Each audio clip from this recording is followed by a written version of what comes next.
I am Aisha Moody, and in my father's eyes, I am nothing more than a failed office worker. I still remember the exact moment my father, Colonel Frank Moody, pointed a finger at my face in the middle of his wedding anniversary party, laughing in front of 50 guests. "Look at her," he boomed, his voice thick with beer and arrogance. "She thinks typing on a computer is protecting the country.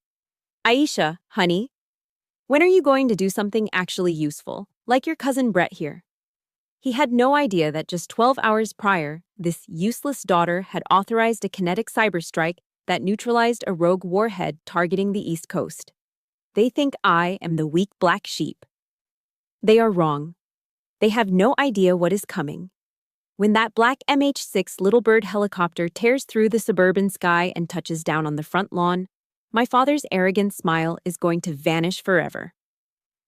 Let me know where you are listening from in the comments, and hit subscribe if you believe that sometimes the quietest person in the room is the one holding the power of life and death.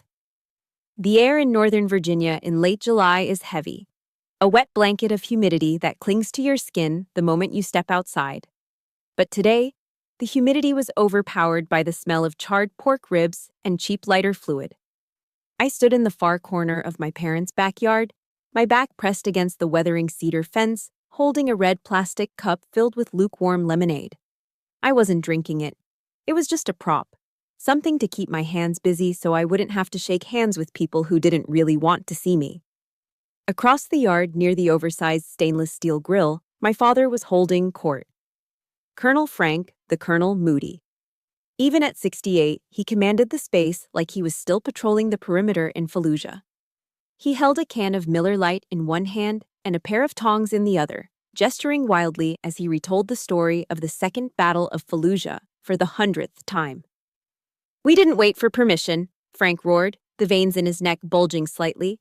"We kicked the door in. That's how you handle insurgents. You don't send them an email. You send them a 5.56 round."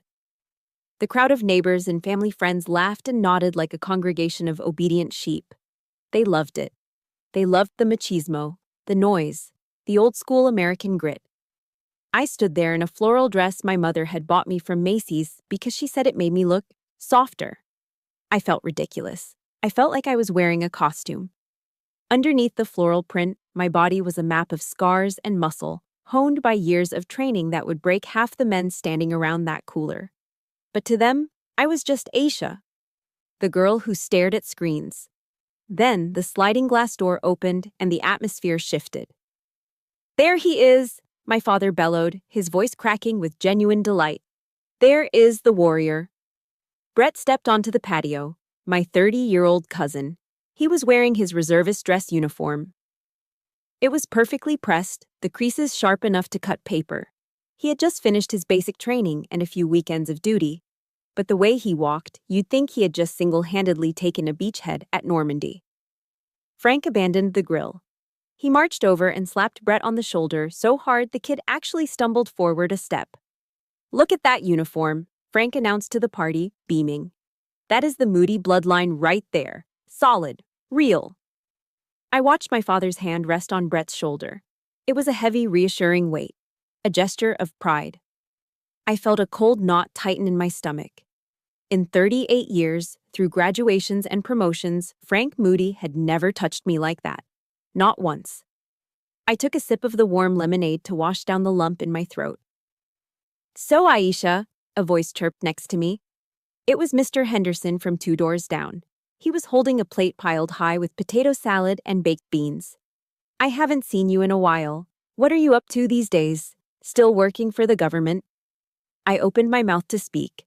I was about to give my standard classified safe answer about logistics, but I never got the chance. "She fixes printers at the Pentagon, Bob." Frank had appeared out of nowhere, Brett in tow. He leaned in, winking at Mr. Henderson. "Seriously, someone has to change the toner cartridges so the real generals can print their memos, right?" The circle of guests erupted in laughter. It wasn't mean-spirited laughter, not exactly. It was dismissive. It was the laughter you give a child who draws a picture of a horse that looks like a dog. "It's IT support, Dad," I said quietly, my voice barely carrying over the music. "Exactly." Frank pointed at me with his beer can. IT support. Have you tried turning it off and on again? Right? He turned back to Brett. Now, Brett here is going to be deployed to a base in Germany next month. Real boots on the ground. Brett grinned, puffing out his chest. Just doing my duty, Uncle Frank. Someone's gotta hold the line. Damn straight, Frank said. I looked at Brett. I looked at the National Defense Service medal pinned to his chest. The participation trophy everyone gets just for signing up during a time of conflict. He wore it like it was a medal of honor. He had no idea what war was. He had no idea what it smelled like, or how it felt when the person next to you stopped breathing. I felt a gentle, trembling hand on my arm. I looked down to see my mother, Martha. She looked tired, her smile strained as she scanned the crowd to make sure everyone had enough napkins. Aisha, she whispered, leaning close so Frank wouldn't hear. Don't look so sour, honey. It upsets your father. I'm not sour, Mom. I'm just listening. Why don't you talk to Brett's friend over there? She gestured vaguely toward the keg. He's a nice boy. A chaotic life isn't good for a woman your age. You need stability. You need a husband like your father. Stop burying your head in those computers and live a little. I almost laughed. A bitter, jagged laugh that wanted to claw its way out of my throat. Stability? She had no idea. None of them did. That computer she despised was currently running a level 5 diagnostic on the Eastern Interconnection. My team at Cyber Command was the only thing standing between the United States and a total blackout that would plunge 40% of the country into chaos. While they ate their ribs and judged my life choices, I was keeping their lights on. I was keeping their hospital ventilators running. I'm fine, Mom, I said, pulling my arm away gently. I'm really fine. You're invisible, Aisha, she sighed, shaking her head before walking away to refill the coleslaw. You make yourself invisible. I turned back to the fence, staring at a knot in the wood. She was right. I was invisible. But what she didn't understand was that in my world, invisibility was a weapon. My eyes drifted back to Brett. The sunlight glinted off that shiny, unearned medal on his chest. It was so bright, so polished. It reminded me of something. It triggered a memory I usually kept locked away in a steel box in my mind. I wasn't looking at Brett anymore. I was looking back 15 years to a rainy parade deck and a medal that wasn't shiny at all. One that was stained with mud and memories I could never wash away. I blinked, and the glare from Brett's shiny, unearned medal faded, replaced by the mental image of a different time, a different place. The noise of the barbecue, the sizzling fat, the clinking beer bottles, the mindless laughter, began to sound muffled, like I was hearing it from underwater. I wasn't in Virginia anymore. I was back in the kitchen of our old house in North Carolina, staring at a ghost. My parents never said it out loud, but I grew up in the shadow of the brother I never had. I was the consolation prize. When the doctor announced, "It's a girl," I imagined my father, a captain back then, let out a heavy sigh that deflated the entire room. He wanted a linebacker. He wanted a grunt to carry on the moody name in the Marine Corps. Instead, he got Aisha. Growing up, I lived in a constant state of paradox. It was a rigorous, confusing boot camp of emotion. If I played with dolls, Frank would scoff and say I was too soft for the real world. So I toughened up. I scraped my knees, I learned to shoot a .22 rifle before I learned long division, and I ran track until my lungs burned like fire. But when I came home sweaty and bruised, looking for his approval, he'd wrinkle his nose. "Jesus, Aisha," he'd say, "you're acting like a boy. Tone it down. You'll never find a husband acting like a drill sergeant." I could never win. I was either too weak to be a Moody or too tough to be a daughter. The memory that stings the most, the one that still sits in my gut like a swallowed stone, happened when I was 18. It was a Tuesday. I remember the mailman had just left. I held the thick, cream-colored envelope in my hands, my heart hammering against my ribs like a trapped bird. The return address was embossed in gold: United States Military Academy, West Point, NY. I didn't just get in. I had clawed my way in. Top of my class, varsity athlete, letters of recommendation from 2 senators. I waited for Frank to come home from the base. I set the letter on the center of the dining table, right next to his coaster. When he walked in, smelling of CLP gun oil and starch, I stood at attention, beaming. "Dad, look." He picked up the envelope. He read it. I held my breath, waiting for the hug, waiting for the, "That's my girl." Instead, he tossed it back onto the table. It slid across the wood and fell onto the floor. "Well," he grunted, popping the tab on a soda. "I guess they really are lowering the standards these days." The air left the room. "What?" I whispered. "Quotas, Aisha," he said, not even looking at me. "The army is going soft. They need to fill a certain number of skirts to keep the politicians happy. Don't let it go to your head. You're a diversity hire before you've even put on boots. You'll wash out in the first week of Beast Barracks. Don't embarrass the family name when you quit." He walked away to watch TV. I stood there, picking up the letter from the floor. That night, I didn't cry. I felt something inside me calcify. His doubt became my fuel.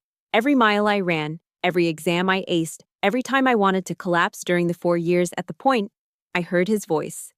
"You're just a quota." But I didn't quit, and I didn't stop at West Point. The memories shifted darker, colder. I was 24, Ranger School. Phase 2, Mountains. Most people don't know that women weren't even allowed in Ranger School until recently. When I went through, I was an anomaly, a glitch in the system. The cold in the Georgia mountains that winter was a living, breathing thing that tried to kill us every night. During a night patrol exercise, I slipped on black ice while carrying an 80-pound rucksack. I fell 10 feet into a ravine. I heard the crack before I felt the pain. 2 broken ribs. The pain was blinding, white-hot, jagged edges grinding together every time I took a shallow breath. By regulation, I should have tapped out. I should have fired a flare and gone to the hospital. But I knew what Frank would say. "See? Women are fragile. They break." So I stood up. I duct-taped my torso so tight I could barely expand my lungs. I marched for another 12 days. I climbed ropes, I navigated swamps, and I carried a 200-pound man on my back during casualty drills, all while my own bones were screaming. I earned that Ranger tab. I earned it with blood and calcium. When I came home for Christmas leave that year, I was 10 pounds lighter, hollow-eyed, but wearing the tab. I was one of the few women on Earth to have one. Frank looked at my uniform. He looked at the black and gold arc on my shoulder. "You look thin," was all he said. "You look tired, Aisha. Why do you do this to yourself? Just get a desk job. Be a secretary for a general or something. At least then you'll be safe and out of the way of the real men."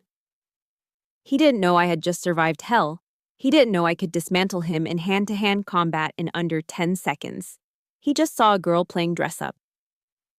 That was the moment I stopped trying to impress him with physical feats.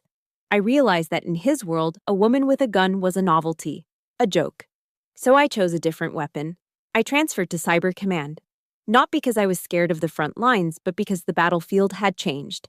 The next war wouldn't be fought with tanks in the desert. It would be fought with code in the dark. In the cyber realm, it didn't matter how much you could bench press. It didn't matter if you were a man or a woman. It only mattered if you were smarter. In the digital world, I was a god. But here, in this backyard in Virginia, sipping warm lemonade, I was just the disappointment. I thought about Deborah Sampson. She was a woman in the Revolutionary War who bound her chest and disguised herself as a man named Robert Shirtleff just so she could fight for her country. She took a musket ball to the thigh and dug it out herself with a penknife so no doctor would discover her secret. She bled in silence so she could serve. I am Deborah Sampson. I have dug the bullets out of my own heart for years so I could keep standing here. If you have ever felt like you had to work twice as hard just to get half the respect, or if your family never understood your path, I want you to hit that like button right now. And please leave a comment below with a simple yes if you know exactly how this feels. Let me know I'm not the only one fighting this battle alone. I looked back at my father, who was now handing Brett another cold beer, laughing at some joke about chair force soldiers. Laugh while you can, Dad, I thought. the bitterness finally giving way to a cold, professional resolve. You want a son with a gun? I gave you a daughter who commands the lightning. You just refused to look up at the sky. And the sky was about to fall on him. Brett was still talking. He was holding up his beer can, reenacting a marksmanship drill at the range. So I'm looking down the sights, he said, spraying a little spit as he spoke. And the sergeant yells, "Fire!" And bam! Center mass, 300 meters, iron sights. The crowd oohed and ah-ed.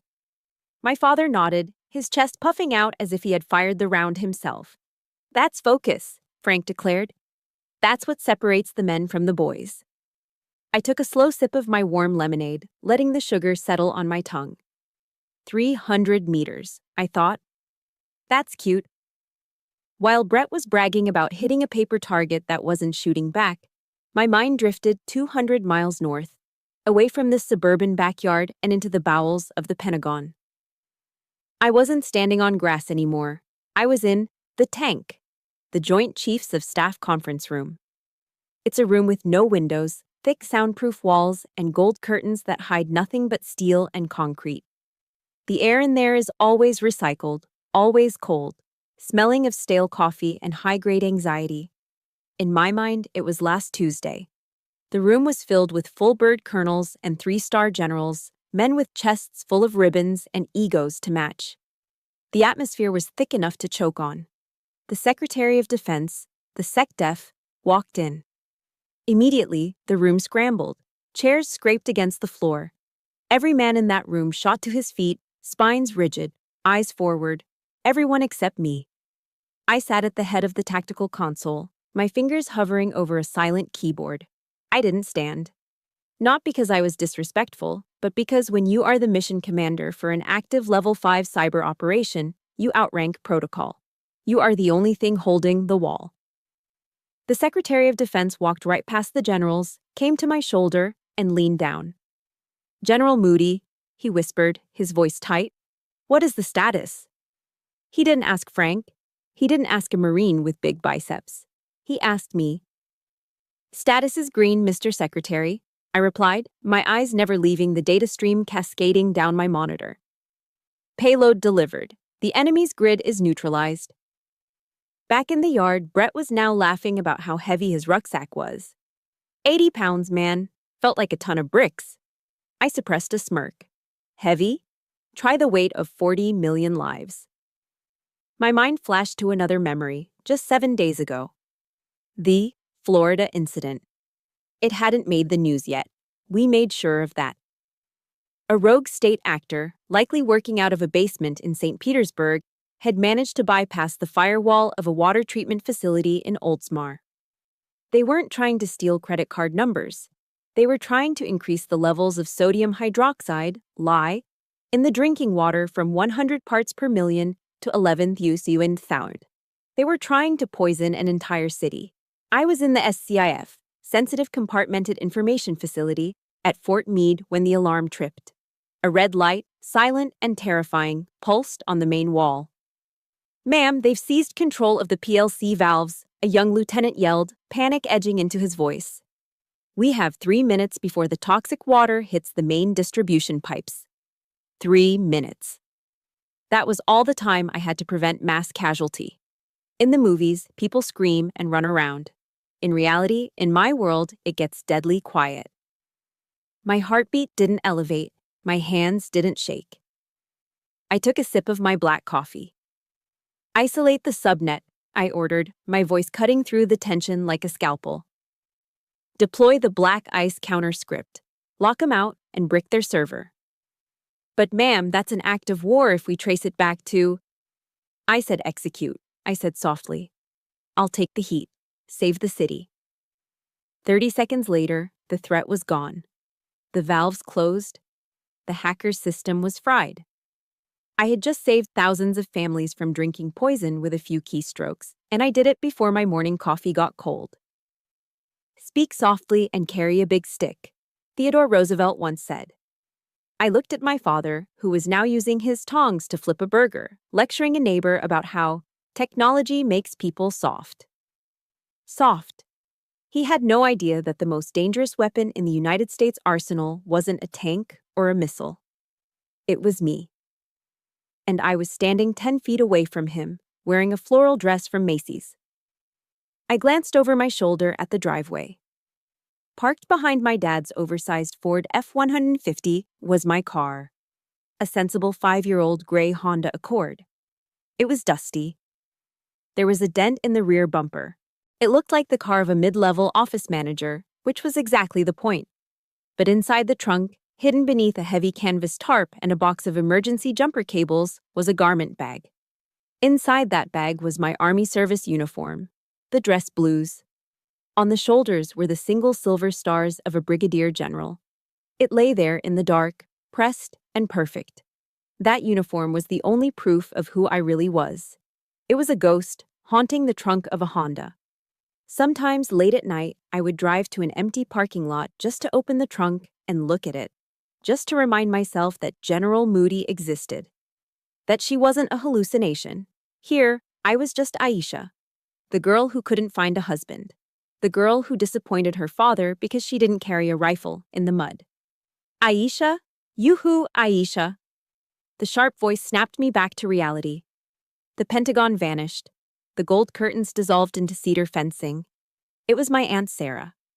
She was wearing a sun hat that was far too large for her head and holding a crumpled piece of paper. "Oh, thank goodness I caught you," she said, bustling over. "Your dad said you work with computers. You know about the Excel, right?" I blinked, adjusting to the sudden shift in altitude, from preventing cyber-nuclear war to this. "Yes, Aunt Sarah, I know Excel." "Oh, wonderful." She shoved the paper into my hand. It was a list of expenses for the church bake sale, handwritten in scribbly cursive. I'm trying to make the columns add up automatically on my laptop, but every time I press the button, it just makes a beep noise. Can you fix it for me? I need to print it out for the pastor by tomorrow. I looked at the paper. Flour, sugar, sprinkles.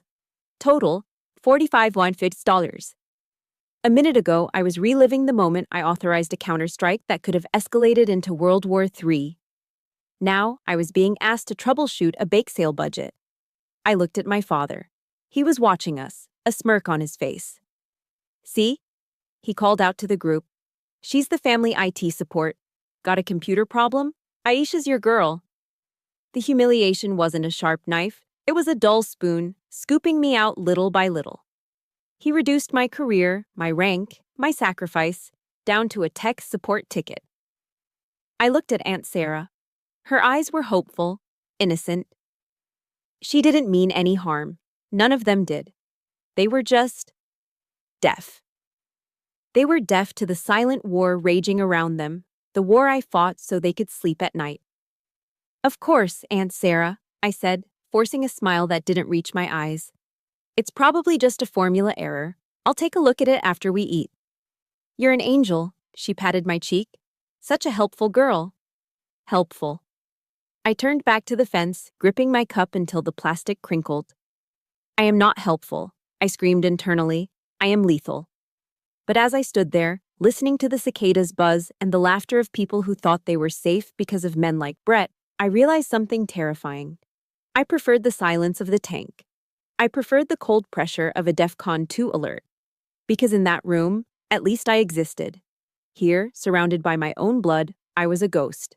And ghosts don't speak until they have to haunt you. Brett's laughter rang out again, a sharp, grating sound that seemed to scratch against the inside of my skull. He was telling another story, something about a prank they played in the barracks involving a raccoon and a sleeping bag. The neighbors slapped their knees. My father wiped a tear of mirth from his eye. I stood there, gripping my cup, and suddenly, the noise of the party faded into a dull hum. I felt a phantom ache in my chest, not from a broken rib, but from a profound, hollow loneliness. I looked at these people who shared my DNA, my last name, and my history, and I realized I didn't know them. And they certainly didn't know me. There is a verse in the Bible, Proverbs 18:24, that says, "There is a friend who sticks closer than a brother." I used to think that was just poetic filler for Sunday sermons. I didn't believe it until I met Major Clayton Vance. My mind drifted away from the smell of charcoal and sunscreen, transporting me to a place that smelled of ozone, gun oil, and cheap break room coffee. I thought of Vance. He is my right hand, my executive officer, and the only man I have ever met who listens more than he speaks. He's a giant of a man, born and bred in Odessa, Texas, with shoulders wide enough to block a doorway and a drawl as thick as molasses. To my father, Vance would look like the ideal soldier. He played football in college, he hunts deer with a bow, and he looks like he was carved out of granite.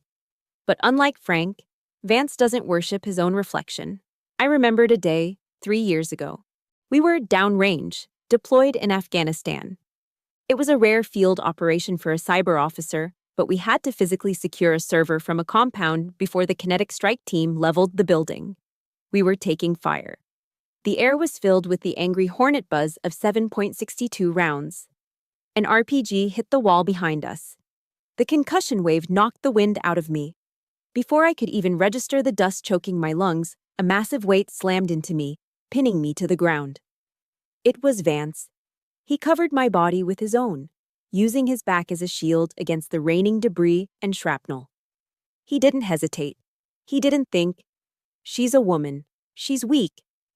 He thought, "That is my commander, and she is essential to the mission."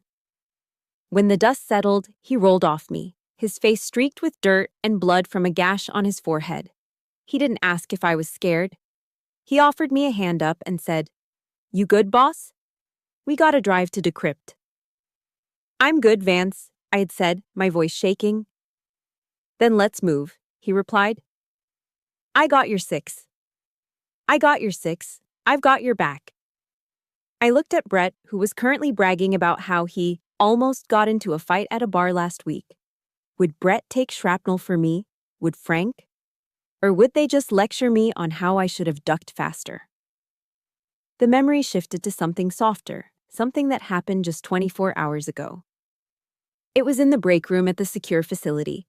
The fluorescent lights were humming their usual annoying tune. I had walked in, expecting to just grab a stale cup of coffee and get back to monitoring the Russian bot farms. Instead, I found the entire Ares task force standing there. There were no streamers, no balloons. We aren't allowed those in the SIF. But on the center table, sitting on a stack of classified briefing binders, was a sheet cake from Safeway. It was vanilla with white frosting. Written in blue icing were the words, "Congratulations, General." There was a single candle burning. Vance stepped forward, holding a plastic fork. "We know you hate fuss, boss," he said, grinning. "But you don't pin on a star every day. We figured we should pause the cyber war for 5 minutes to eat some sugar." I looked around the room. There was Lieutenant Chung, the brilliant codebreaker who barely spoke English when she was 10, but now wrote scripts that terrified foreign governments. There was Sergeant Miller, a kid from Detroit who could bypass a firewall faster than he could tie his shoes. And there was Vance. They didn't look at me and see a spinster. They didn't see a woman who was aging out of her prime. They didn't see a disappointment. They saw their leader. They saw the person who stayed late to sign their leave forms, who fought for their budget, who took the heat when the brass came down on them. "Make a wish, ma'am," Miller said. I blew out the candle. And then, to my absolute horror, I started to cry. Just a little. A single tear tracked through the powder on my cheek. I quickly wiped it away, but Vance saw it. He didn't say anything. He just cut me the biggest corner piece with the most frosting and handed it to me silently. It was the best cake I had ever tasted. It tasted like respect. Buzz. The vibration against my thigh was violent, snapping me back to the Virginia backyard. My phone. I pulled it out of the hidden pocket of my dress. The screen was bright against the afternoon shade. Caller ID, Major Vance. My heart skipped a beat. A cold spike of adrenaline shot through my veins. Vance knew where I was. He knew today was my parents' anniversary. He knew I was off the grid for family time. We had a strict protocol. You do not call the general during personal time unless the world is ending. If Vance was calling, the world might actually be ending. My thumb hovered over the green button. I wanted to answer it. God, I wanted to answer it. I wanted to hear his deep, calm voice telling me the situation, asking for orders. I wanted to step back into my skin, into the role where I mattered. Who's blowing up your phone? I jumped. Frank was standing right behind me, peering over my shoulder. He smelled of beer and judgment. Is it a boyfriend? He asked, his tone mocking. Finally found some poor sap to take you on a date? I quickly hit the power button, silencing the call and shoving the phone back into my pocket. No, Dad, it's just work. Work? He scoffed, turning back to the group. See? She can't even disconnect for a party. Probably a paper jam at the office. Brett laughed. Or maybe she needs to update Adobe Reader. I felt the phone vibrate again. A voicemail. I looked at my father, then at Brett, and then down at my hands. They were trembling slightly. Not from fear, but from a rage so hot it felt cold. I looked at Frank's hand resting on Brett's shoulder, that heavy paw of approval. And in that moment, the truth hit me with the force of a kinetic strike. I didn't want his approval anymore. I didn't want to be part of this moody bloodline if it meant being blind and arrogant. I thought of Vance, probably sitting in the dark glow of the monitors, waiting for my command, trusting me to make the right call to save millions of lives. I would rather be in a concrete bunker with Vance, I thought, the realization settling in my bones like lead. I would rather be staring down a nuclear countdown with my team than eating this potato salad and listening to these lies. They were my blood, yes. But Vance, Chang, Miller, they were my people. I checked my phone surreptitiously one more time. A text message had come through from Vance. It was just 2 characters. 911, it wasn't a joke, it wasn't a drill. I looked up at the blue summer sky, which suddenly seemed very fragile. Something was coming. And the people laughing around this grill had no idea that the only person who could stop it was the daughter they were busy ignoring. Aisha, my mother called out, come help me bring out the corn. Coming, Mom, I said. I walked toward the house, but my hand stayed on my phone, clutching it like a grenade with the pin pulled out. Clink, clink, clink. The sound of metal striking glass cut through the humid afternoon air, silencing the murmur of 50 conversations. It was the universal signal for, pay attention to me. My hand was still inside the pocket of my dress, fingers wrapped tightly around my phone.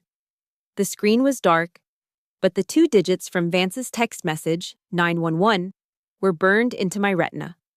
My heart was hammering a frantic rhythm against my ribs, a war drum warning of an incoming attack. But the attack wasn't coming from a foreign server or a satellite uplink. It was standing right in front of me, holding a half-empty bottle of Miller Lite.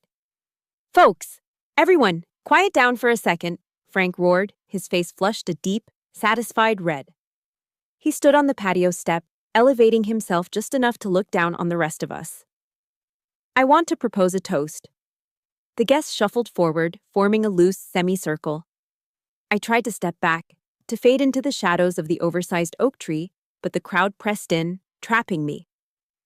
Frank draped his heavy arm around Brett's shoulders again. Brett beamed, standing at a rigid position of attention that looked more like a parody than a posture. To this young man right here, Frank bellowed, raising his bottle. My nephew, Brett. He just finished his basic combat training. He dragged his ass through the mud, he slept in the dirt, and he learned how to shoot straight. That, ladies and gentlemen, is the Moody bloodline in action. Hoo-ah! Someone shouted from the back, probably Mr. Henderson, who had never served a day in his life but watched too many movies. Damn straight, hoo-ah! Frank echoed. In a world full of snowflakes and people who want safe spaces, Brett stepped up to be the tip of the spear. He's the real deal. A warrior. I looked at Brett's boots. They were pristine, not a scuff. The tip of the spear had never even opened an MRE, meal, ready to eat, in a combat zone. But I kept my face blank. Discipline, I told myself. Maintain cover. Then the spotlight shifted. Frank's eyes scanned the crowd and landed on me. The pride in his face instantly evaporated, replaced by a look of performative pity. It was the look you give a 3-legged dog. And then, Frank said, his voice dropping an octave, becoming theatrically soft. "We have my daughter, Aisha." Every head turned. 50 pairs of eyes bored into me. I felt the heat rise in my cheeks, not from embarrassment, but from a simmering, volcanic anger. "Now, don't get me wrong," Frank continued, gesturing at me with his beer bottle as if conducting an orchestra of humiliation. "Aisha works for the Department of Defense, too. She drives up to DC every day, sits in a nice air-conditioned cubicle, and, well, she pushes paper." A ripple of chuckles moved through the crowd. "But hey," Frank laughed, louder now. "The Army needs secretaries too, right? Someone has to file the reports and make sure the coffee pot is full so the real men can do the heavy lifting." The laughter grew. It wasn't malicious from the neighbors. They didn't know better. They just followed Frank's lead. But from Frank, it was surgical. He knew exactly where to cut. "She's what we call a warm body," Frank said, using a term that made my stomach churn. "Some people are born to fight. Some are just born to keep the seat warm until the shift creates over. Right, Aisha?"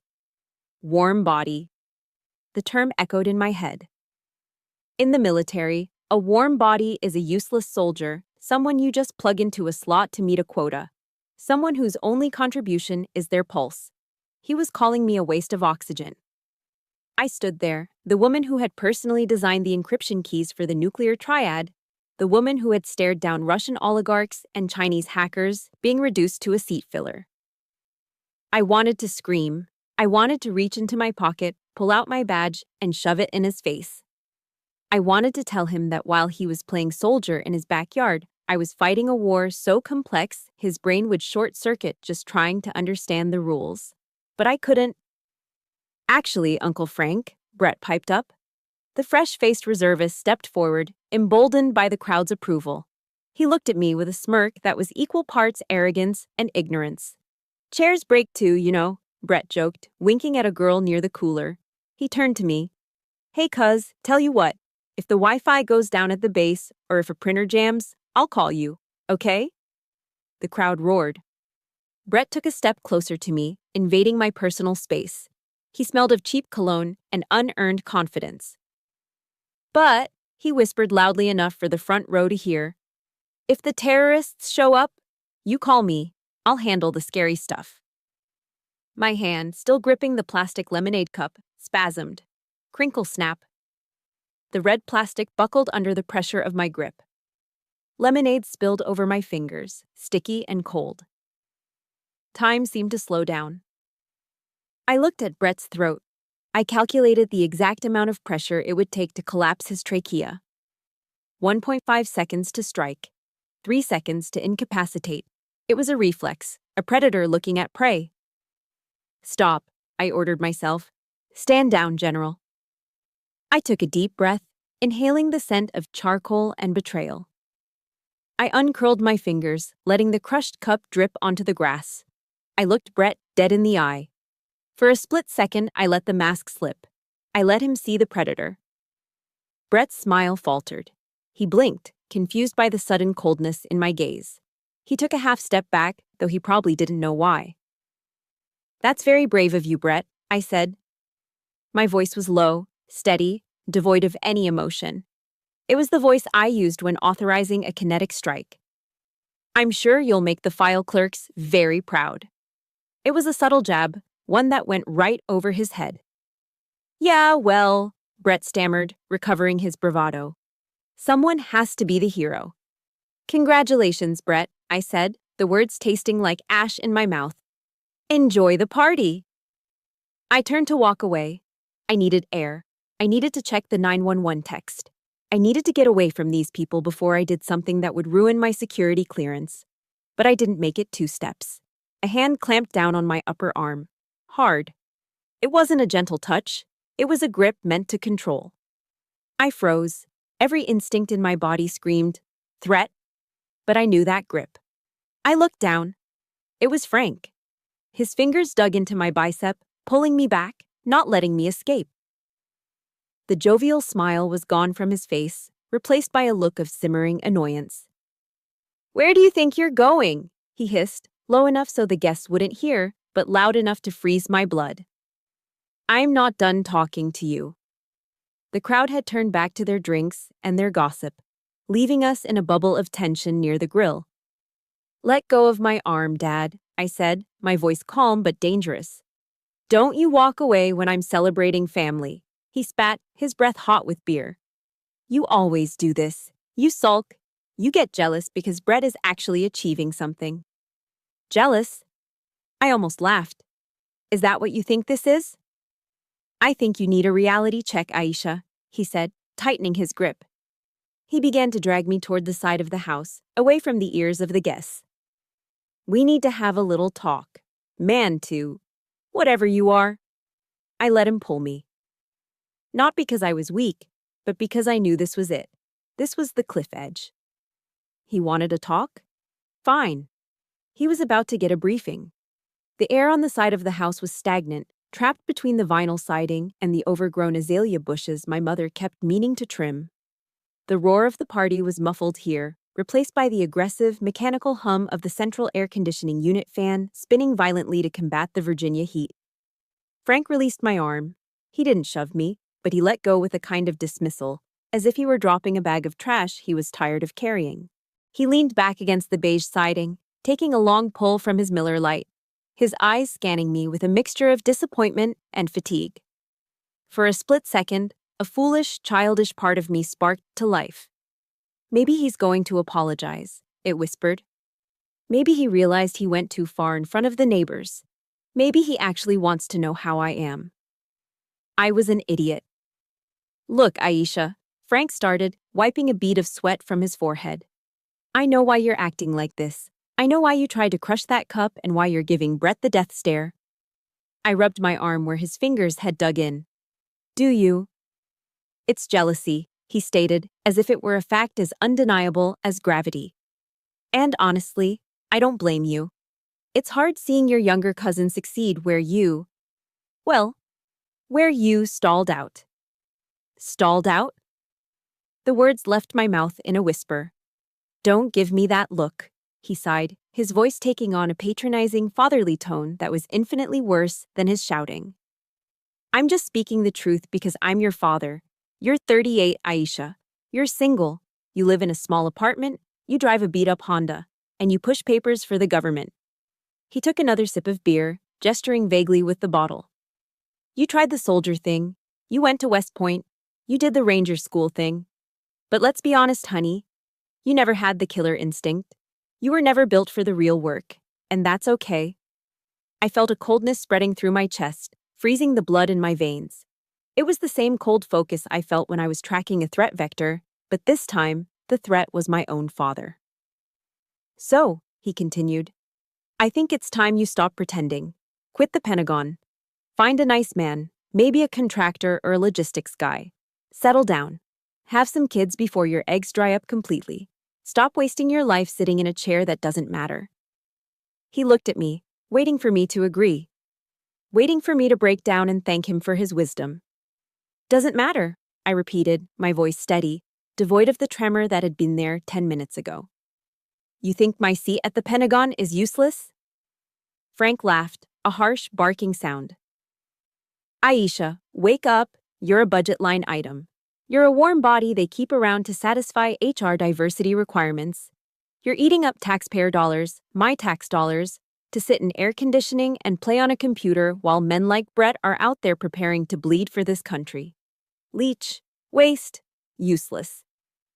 The words hit me like physical blows, but I didn't flinch. Instead, time seemed to stop. The whirring of the AC unit faded into a high-pitched ring. He talked about sacrifice. He talked about bleeding. He didn't know. He didn't know about the mission last November. Operation Silent Night.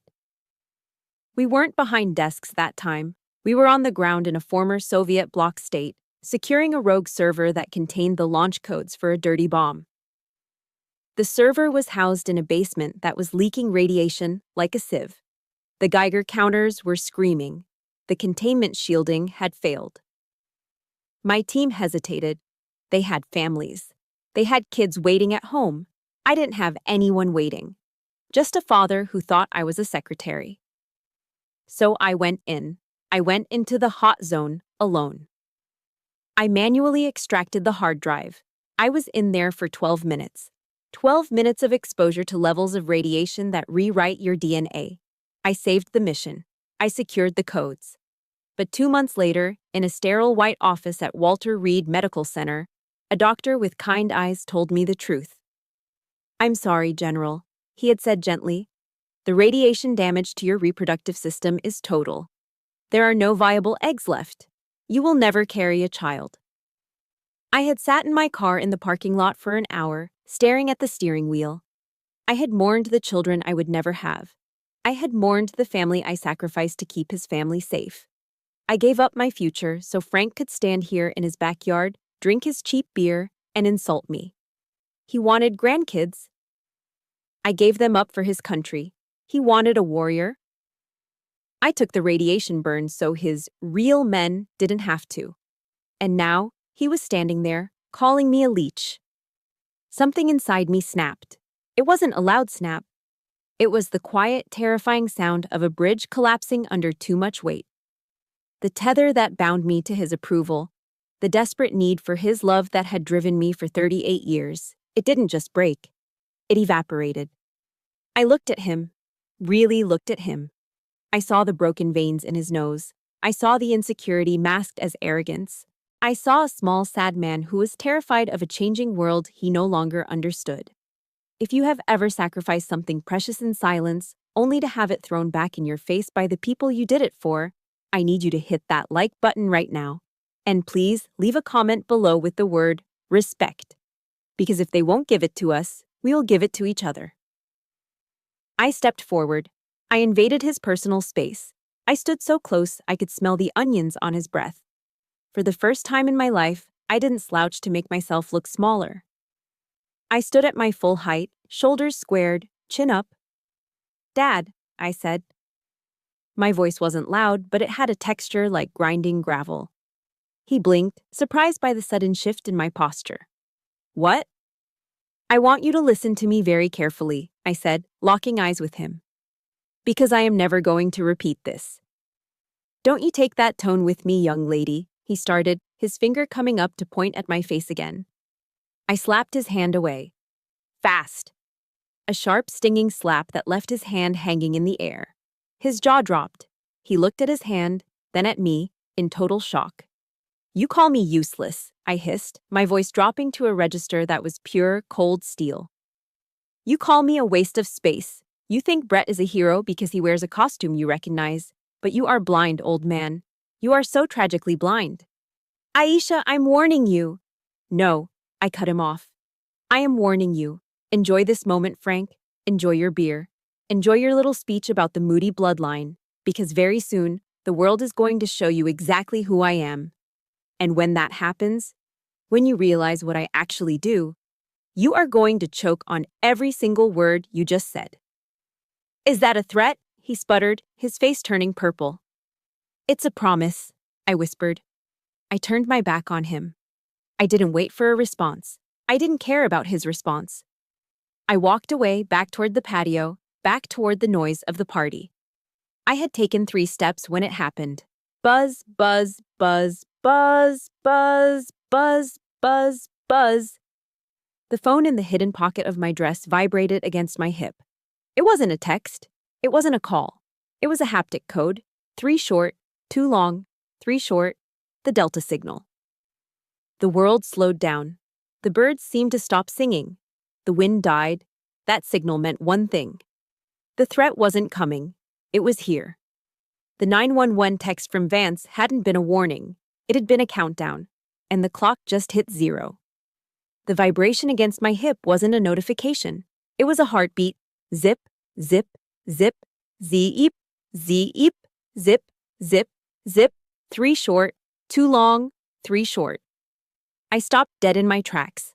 My feet, clad in sensible flats, felt rooted to the manicured fescue grass.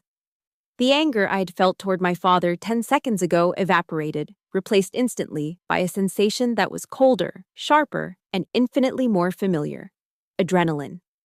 In the civilian world, a vibrating phone usually means a text from a friend, a spam call about your car warranty, or a reminder to pick up milk, but on the device tucked inside the hidden lining of my dress.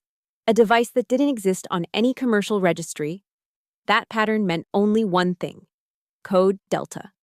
It was the signal every cyber command officer dreads. It meant the firewall had breached. It meant the invisible shield we hold over the erratic, pulsing heart of the American infrastructure had shattered. I didn't turn back to look at Frank. I didn't care about his bruised ego or his half-finished beer. My eyes scanned the perimeter of the yard, my brain automatically shifting gears from daughter to general. One Mississippi. The country music blasting from the Bluetooth speaker on the patio, some song about pickup trucks and dirt roads, cut out mid-chorus. Two Mississippi. The string of festive Edison lights that my mother had draped lovingly over the pergola flickered once, twice, and then died. Three Mississippi. The aggressive hum of the air conditioning unit on the side of the house, the one that had drowned out our argument moments ago, groaned and spun down into a sickening silence. Then, the world went black. It wasn't just our house. I watched as the streetlights beyond the fence winked out in a domino effect, plunging the entire Northern Virginia suburb into a heavy, unnatural twilight. The ambient hum of suburbia, the pool pumps, the distant traffic signals, the electric buzz of life, vanished. Silence crashed down on the backyard like a physical weight. For 3 seconds, nobody moved. The 50 guests stood like statues in the dimming light, holding their drinks, confused. Then the murmurs started. "Hey, who kicked the plug?" Someone joked nervously near the cooler. "Is it a brownout?" Aunt Sarah asked, her voice trembling slightly. "It's awful hot for the power to go out." My father, ever the man of action in his own mind, sighed loudly. "Damn it, Martha," he yelled toward the kitchen door. "I told you not to run the blender and the oven at the same time. You blew the main breaker again." He marched toward the sliding glass door, shaking his head. "All right, everyone, relax. Just a fuse. I'll go reset it." "Brett, grab a flashlight from my truck." "On it, Uncle Frank," Brett said, eager to be useful. He pulled his smartphone out of his pocket to turn on the torch function. I watched him. I watched the color drain from his face in the pale glow of his screen. "What the hell?" Brett muttered, tapping his screen furiously. "Uncle Frank?" "What?" Frank barked, fumbling with the screen door handle. "My phone," Brett said, his voice pitching up a little.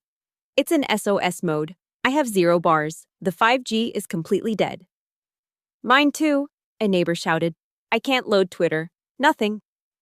"I can't make a call," another voice chimed in, panic starting to lace the edges of the crowd. "It says network unavailable." Frank stopped. He looked at the dark house, then at the dark streetlights, then at the useless rectangles of glass glowing in everyone's hands. "It's just a cell tower outage," Frank stated, though he sounded less convinced. "Probably a storm knocked out a transformer down the road." Everyone calmed down. They were sheep. Blind, deaf sheep standing on the edge of a cliff, arguing about the weather. I didn't panic. I didn't check my personal iPhone. I knew it was a brick. I reached into my clutch. My fingers brushed past my lipstick and found the cold, rubberized grip of the secure satellite phone. It was an Iridium Extreme 9575, military spec. It was ugly, bulky, and possessed an antenna as thick as a thumb. To a civilian, it looked like a relic from 1999. To me, it was the only lifeline left. I stepped into the shadow of the oak tree, away from the prying eyes of the guests. I extended the antenna. The screen didn't show a cute wallpaper or a clock. It glowed a harsh, emergency crimson. Priority: flash override. Status: skyline compromised grid. Integrity: 0% order, immediate extraction. I stared at the words. Skyline compromised. Skyline was the classified operational code for the Eastern Interconnection, the power grid that supplied electricity to everything from New York to Florida. It wasn't a storm. It wasn't a blown fuse. Someone had executed a 0-day exploit. They hadn't just turned the lights off. They had fried the control systems. This wasn't an inconvenience. This was the opening move of a war. "Aisha," I turned. Frank was looking at me across the yard, squinting in the gloom. He held a flashlight that was flickering weakly. "Stop playing on your phone and come hold this light for me while I check the breaker box," he ordered. "Brett is trying to get a signal to check the weather radar." I looked at him. I looked at the man who had just told me I was useless. He was standing there with a $10 flashlight, thinking he could fix a nation-state cyber attack with a screwdriver. I didn't move. I didn't answer. "Aisha, did you hear me?" he shouted, his patience fraying. "The breaker box won't help you, Frank," I said. My voice wasn't loud, but in the sudden silence of the neighborhood, it carried with crystal clarity. "Excuse me?" He stepped toward me, aggressive. "The grid is gone," I said, looking down at the red screen of my sat phone. "The cell towers are dead. The internet is dead. This isn't a fuse." "Don't be dramatic," he scoffed. "It's a power outage. It happens." "No," I said, lifting my head. "It doesn't happen like this." I heard it before they did. At first, it was just a thrumming vibration in the soles of my feet. Then, a low whoomp, whoomp, whoomp that seemed to come from everywhere and nowhere at once. The guests stopped talking. They looked up. The sound grew louder, transforming from a vibration into a roar. It was a distinctive, aggressive percussion, the sound of rotors slicing through heavy air. "Is that thunder?" Aunt Sarah asked. "No," Brett whispered, his eyes widening. "That's a chopper, a low one." The sound tore through the quiet suburb, shaking the windows in their frames. It wasn't a news helicopter. It wasn't a medical evac. It was the angry, mechanical scream of a tactical bird flying purely on instruments in a blackout. My father looked up, confusion etched into every line of his face. "Why is a helicopter flying this low over a residential zone? That's against FAA regulations." I looked at the text on my screen one last time. ETA, 10 seconds. LZ, marked. I dropped the bulky phone back into my bag and snapped it shut. I smoothed the skirt of my floral dress. "They aren't following FAA regulations, Dad," I said, my voice cutting through the rising roar of the approaching engine. Frank spun around to look at me. "How do you know? Who is they?" The trees at the edge of the property began to whip violently. Leaves and twigs rained down on the potato salad. The wind picked up, swirling the napkins into miniature tornadoes. "They're here for me," I said. And then, the black shape crested the roof of the house. The world didn't just get loud, it got violent. One second, I was standing in a quiet Virginia backyard, smelling charcoal and resentment. The next, the sky collapsed on top of us. The black helicopter, an MH-6 Little Bird, the kind used by the 160th Special Operations Aviation Regiment, didn't just fly over the house. It dropped from the heavens like a stone, arresting its descent at the last possible millisecond with a terrifying, physics-defying flared landing. It hovered 15 feet above the manicured fescue, its skid landing gear just clearing the top of the oak tree. The result was immediate devastation. The downwash from the rotors hit the backyard with the force of a Category 5 hurricane. "Get down! Get down!" someone screamed. I think it was Mr. Henderson. But his voice was instantly swallowed by the deafening thwack, thwack, thwack, thwack of the blades slicing the humid air. The artificial storm tore through the party. The folding table, laden with 3 hours' worth of potato salad, coleslaw, and ribs, flipped over as if kicked by an invisible giant. Red Solo cups took flight like confused birds, spraying beer and lemonade across the yard. Paper plates, napkins, and plastic forks became shrapnel, swirling in a chaotic vortex of debris. Aunt Sarah screamed as her oversized sun hat was ripped from her head, tumbling away into the neighbor's fence. The string of Edison lights tore loose from the pergola, sparking briefly before whipping through the air like a lash. My mother dropped to her knees, covering her head with her hands, burying her face in the grass. And Brett, the warrior, the tip of the spear, I watched him. While the elderly neighbors were hitting the dirt, Brett, the man who had just bragged about hunting terrorists, scrambled backward on his hands and knees. He didn't look for a weapon. He didn't look to protect his aunt. He dove behind the beige wicker outdoor sofa, curling into a fetal ball, his hands clamped over his ears, his face drained of every drop of blood. He looked like a terrified child hiding from a thunderstorm. I didn't move. I stood in the center of the chaos, my hair whipping violently around my face, the skirt of my dress snapping like a flag in a gale. The rotor wash pushed against me, a heavy hot hand trying to force me down, but I locked my knees. I narrowed my eyes against the dust and the smell of JP-8 jet fuel that now saturated the air. This was the smell of my office. This was the smell of power. From the side of the helicopter, ropes didn't drop.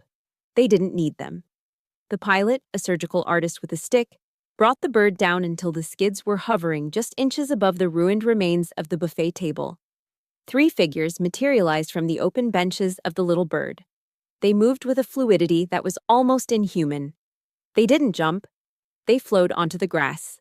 They were dressed in full tactical kit, Crye precision combat uniforms in multicom black, designed for psychological intimidation as much as camouflage.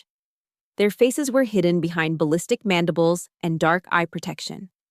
On their helmets were the 4-tube nightmares known as GPN-VG-18 panoramic night vision goggles, flipped up for now, looking like the eyes of a giant spider. They carried short-barreled carbines, HK-416s, suppressed, equipped with laser-aiming modules and optics that cost more than my father's truck. They held them at the low ready position, fingers indexed along the receiver, not the trigger. Discipline, lethal discipline. There were no patches on their shoulders, no names, no flags. These men didn't exist on any roster. They were Tier 1 operators, Delta Force, or perhaps a specialized extraction unit from JSOC, Joint Special Operations Command, the kind of men who only show up when the president is sweating.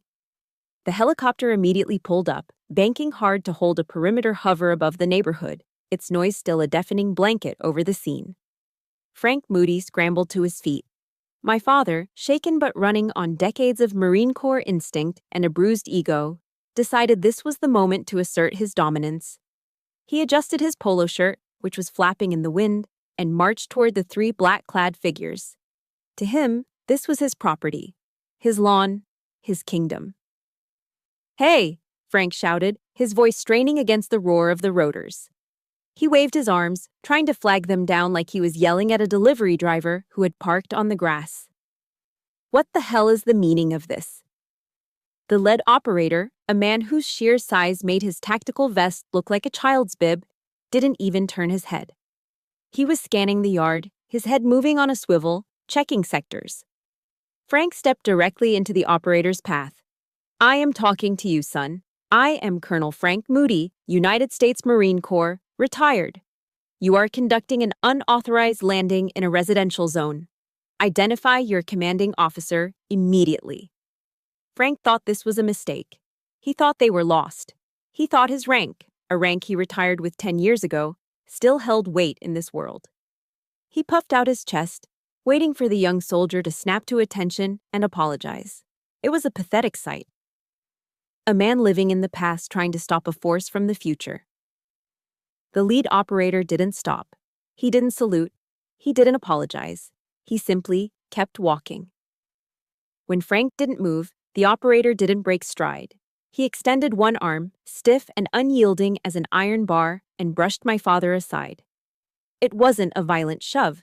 It was the way you move a curtain. Frank stumbled sideways, his boots slipping on a patch of spilled potato salad. He flailed, barely keeping his balance, his mouth hanging open in absolute shock. He had just been physically disregarded by a subordinate. In his world, that was impossible.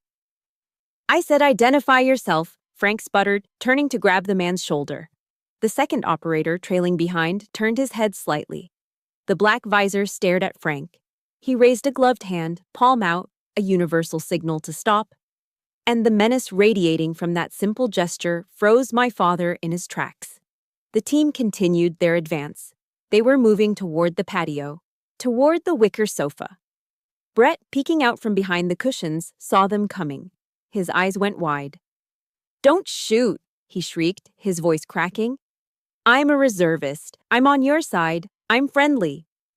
He threw his hands up, trembling so hard his marksman badge vibrated on his chest. The lead operator looked down at Brett. Even behind the dark glasses, I could feel the sneer. He didn't speak. He simply reached out with his boot and kicked Brett's leg out of the path, clearing the obstacle. Brett yelped and scrambled further into the bushes, burying his face in the dirt. The warrior had been dismissed like a piece of refuse. And then, there was nothing between the operators and me. I stood by the fence. I hadn't moved an inch. I hadn't covered my head. I hadn't screamed. I still held my crushed plastic cup in one hand and my clutch in the other. The wind whipped my hair across my face, but I didn't brush it away. I watched the lead operator close the distance. 5 meters, 3 meters, 1 meter. He stopped directly in front of me. He was tall, towering over me, a wall of ceramic plating, Kevlar, and high-tech weaponry. He smelled of sweat, gun oil, and the high-altitude chill of the upper atmosphere. The chaos of the yard seemed to pause. My mother, peering through her fingers. My father, panting and red-faced. Brett, sobbing quietly in the bushes. The neighbors, frozen in terror. They all watched. They expected him to arrest me. They expected him to yell at me to get down. They expected me to be the victim. The lead operator reached up and unclipped his ballistic mask. It hissed as the seal broke. He pulled it down, revealing a face hardened by 1,000 night raids, with a scar running through his stubble. It was Major Vance. He didn't look at the party guests. He didn't look at the mess. He looked only at me. His eyes were serious, focused, and filled with an urgency that chilled my blood. The wind howled around us, but in that small circle of space between commander and subordinate, it was perfectly silent. Frank stepped forward again, his voice wavering now, uncertain. Aisha, do you know these men? I didn't answer him. I didn't even look at him. My eyes were locked on Vance. Vance took a breath, squared his shoulders, and did the one thing no one in that backyard had ever done to me. He snapped his heels together. The sound was sharp, crisp, and authoritative. He brought his right hand up in a razor-sharp salute, his fingertips touching the brim of his helmet perfectly. General Moody, Vance barked, his voice cutting through the roar of the helicopter like a thunderclap. We are green on extraction. The football is secure. We are awaiting your orders. The words hung in the air, heavier than the humidity, louder than the screaming turbine engine above us. General Moody, Major Vance didn't whisper it. He didn't say it with a wink or a nudge. He barked it with the full, diaphragm-supported projection of a field commander addressing his superior on a live battlefield. It was a statement of fact, absolute and non-negotiable. I watched my father's face. For 68 years, Frank Moody had built his entire identity around a hierarchy. In his world, there were wolves and there were sheep. There were men who held guns and there were women who held babies. He was the colonel. I was the secretary. That was the architecture of his universe. And in 1 second, Major Vance had taken a sledgehammer to the foundation of that universe. Frank's mouth opened, but no sound came out. He looked like a fish pulled suddenly from the water, gasping for oxygen that wasn't there. His eyes darted from Vance's blacked-out visor to my face, then back to Vance, desperate to find the punchline. Desperate to find the hidden camera crew. Splat. The half-empty bottle of Miller Lite slipped from Frank's limp fingers. It hit the grass with a dull thud, foaming over his pristine white New Balance sneakers. He didn't even notice. General, Frank stammered. The words sounded foreign in his mouth, like he was trying to speak a language he hadn't studied in 50 years. Aisha. What? What is this? He looked at me with a mixture of horror and confusion, as if I had just peeled off a human mask to reveal a cyborg underneath. I didn't answer him. I didn't have time to explain my life story to a man who had spent 3 decades refusing to read the book. The second operator, a shadow named Lieutenant Bishop, stepped forward. He carried a heavy, reinforced Pelican case handcuffed to his wrist. The football. Not the nuclear one the president carries, but the cyber-kinetic command node. It contained the encryption keys to shut down, or blow up, every digital dam, power plant, and server farm in the Northern Hemisphere. Bishop knelt on one knee in the grass, presenting the case like an offering to a queen. He popped the latches. Snap, snap. The lid hissed open. The interior glowed with the blue light of a biometric scanner and a satellite uplink terminal. "Ma'am," Bishop shouted over the rotor wash, "we are connected to the grid. We need biometric authentication to release the blackout countermeasures. The Russians are pushing hard on the firewall." I stepped past my father. I didn't walk like the daughter who apologized for taking up space. I walked like a woman who owned the ground she stood on. I placed my right hand onto the glass scanner. "Scanning," a synthesized female voice announced from the case, loud enough for the front row of the stunned party guests to hear. A green laser swept across my palm. Identity confirmed. Brigadier General Aisha Moody. Commander, Joint Task Force Ares. Clearance level, Yankee White. The mechanical voice echoed through the backyard. "Brigadier General, 1 star." A collective gasp went through the crowd. I heard Aunt Sarah shriek, "A general? A real general?" I looked at the screen. The threat map was bleeding red. I tapped the sequence of commands I had memorized years ago. Authorization code, Alpha Sierra Niner. I spoke into the terminal, my voice steady, flat, lethal. "Execute protocol ironclad. Fry them." "Copy that, General," Bishop said, typing furiously. "Payload sent, target neutralized. The grid is stabilizing." I exhaled. The adrenaline that had spiked in my blood began to settle into a cold, hard rock in my stomach. I had just saved the eastern seaboard from a catastrophic infrastructure collapse while standing in my parents' backyard in a floral dress. I stood up. "Secure the package, Lieutenant. We are leaving." "Yes, ma'am." I turned toward the helicopter, but there was an obstacle in my path. Frank. He was standing directly between me and the extraction point. He was trembling. His face had gone from red to a pale, sickly gray. He looked at the star on the screen of the Pelican case, then up at me. He looked at Brett, who was still cowering in the bushes, weeping into his hands. And then he looked at me again. He saw it. Finally, after 38 years, he saw it. He saw the posture. He saw the coldness in the eyes. He saw the predator he had always wanted a son to be, staring back at him from the daughter he had dismissed. "Aisha," he whispered, his voice broken. You outrank me." It wasn't a question, it was a mathematical realization. He was a retired colonel. 06. I was an active duty brigadier general. 07. In the military, that math is absolute. "You are obstructing the extraction zone," I said. My voice wasn't angry. It wasn't sad. It was professional. "Colonel Moody." He flinched at the use of his rank. "Step aside," I ordered. He didn't move fast enough. He seemed paralyzed by the collapse of his ego. I narrowed my eyes. I drew myself up to my full height. I didn't see my father anymore. I saw a subordinate who was failing to render customs and courtesies.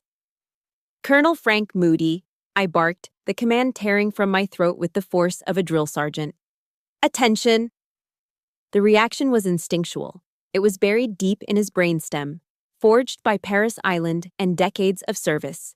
You hear that tone, you react. You don't think. You obey. Frank's spine snapped straight, his heels clicked together, his stomach sucked in, his chin tucked. He stood rigid, a statue of discipline, even as his eyes swam with tears of shock. "Hands salute," I ordered. Slowly, agonizingly, Frank raised his right hand. It wasn't the crisp, arrogant salute he used to give his buddies at the VFW. His hand was shaking. His fingers trembled as they touched the brim of his Marine Corps retired baseball cap. He looked at me, really looked at me, and I saw it crumble. The sexism, the dismissal, the warm body comments, the paper pusher insults. They all turned to ash in the face of the silver star that wasn't on my shoulder, but was undeniable in my presence. He was saluting me, not as his daughter, but as his superior. I stood there, the wind whipping my dress around my legs. I let him hold it. 1 second. For the letter from West Point, he ignored. 2 seconds. For the broken ribs, he mocked. 3 seconds. For the useless comment he made 10 minutes ago. It was the longest 3 seconds of his life. It was a funeral for his pride and a coronation for my reality. I slowly raised my hand. My salute was perfect, sharp, razor-edged. The salute of a woman who had earned every millimeter of that respect in the dark, alone, while he slept safely under the blanket of freedom I stitched for him. "As you were, Colonel," I said softly, cutting the salute. Frank dropped his hand. He looked like he had aged 10 years in 10 seconds. He stepped aside, stumbling slightly, clearing the path to the chopper. "Board the bird," Vance shouted, grabbing my arm to guide me. I walked past Frank. I didn't look back. I didn't say I love you or goodbye. I walked toward the roaring machine, leaving the Colonel standing in the ruins of his potato salad, staring at the back of the daughter he never knew he had. The skid of the MH6 Little Bird lifted off the grass, and for a split second, my stomach dropped. A sensation of weightlessness that had nothing to do with gravity and everything to do with liberation. I stepped onto the running board, the wind whipping my hair into a frenzy. Major Vance grabbed my harness, securing me to the bench with the practiced efficiency of a man who had done this 1,000 times. He handed me a headset. I slid it over my ears, and the deafening roar of the rotors was instantly replaced by the dull, rhythmic hum of the intercom and the crackle of tactical chatter. "Package secure," Vance's voice came through, calm and metallic. "We are wheels up. RTB to Andrews." I didn't look at the horizon. I looked down. As the helicopter banked hard to the left, climbing steeply into the Virginia sky, I watched my parents' backyard shrink. The overturned table, the scattered red cups, the trampled fence, it all grew smaller. And the people?